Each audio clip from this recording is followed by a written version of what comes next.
बॉलिवूडमध्ये असे अनेक स्टार आहेत ज्यांचे घटस्फोट आणि पोटगीची प्रचंड चर्चा झाली। पण अशी एक जोडी आहे ज्यांच्या घटस्फोटाला बरीच वर्ष झाली, मात्र तरीही त्यांची चर्चा अजूनही सुरूच आहे। ती जोडी म्हणजे समंता आणि नागा चैतन्य। नुकताच युजवेंद्र आणि धनश्रीचा घटस्फोट झाला। यामध्ये चहलने धनश्रीला 4.5 कोटींची पोटगी दिली।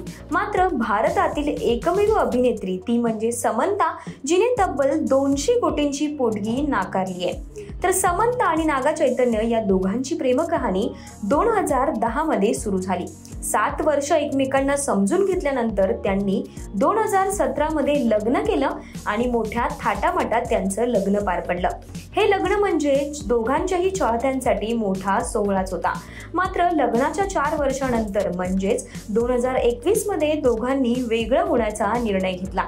घटस्फोटाच्या वेळी नागा चैतन्यने समंताला मोठी आर्थिक मदत म्हणून 200 कोटी रुपयांची पोटगी देऊ केली, पण समंताने ती रक्कम नाकारली।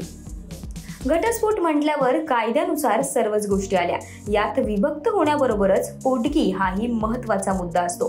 समंताला नागा चैतन्याच्या कुटुंबियांकडून थोडी नसून तब्बल 200 रुपयांची पोटगी म्हणून देण्यात आली असं सांगण्यात आलं होतं, पण ती एकमेव अशी अभिनेत्री आहे तिने हे पोटगीचे पैसे घेतलेच नाहीत। असंही सांगण्यात येतं की नागा चैतन्यापासून घटस्फोट घेण्यापूर्वी समंता बेबी प्लॅनिंग करत होती।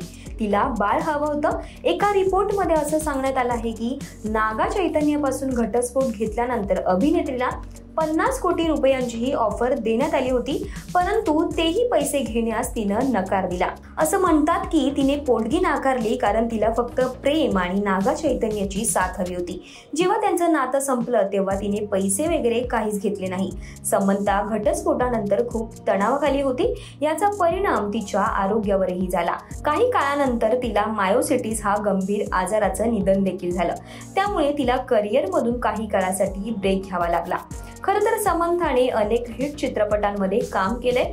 एक यशस्वी अभिनेत्री म्हणून तिने स्वतःची ओळख निर्माण केली आहे। घटस्फोटानंतर वयाच्या 37व्या वर्षी समंता अजूनही सिंगल आहे। तर नागा चैतन्य याने शोभिता धुलीपाशी दुसरं लग्न केलंय। तर समंताच्या या निर्णयाबद्दल तुम्हाला काय वाटतंय हे कमेंट करायला विसरू नका आणि अशाच नवनवीन व्हिडिओसाठी ओनली मानिनी या YouTube चॅनेलला जरूर सबस्क्राईब करा।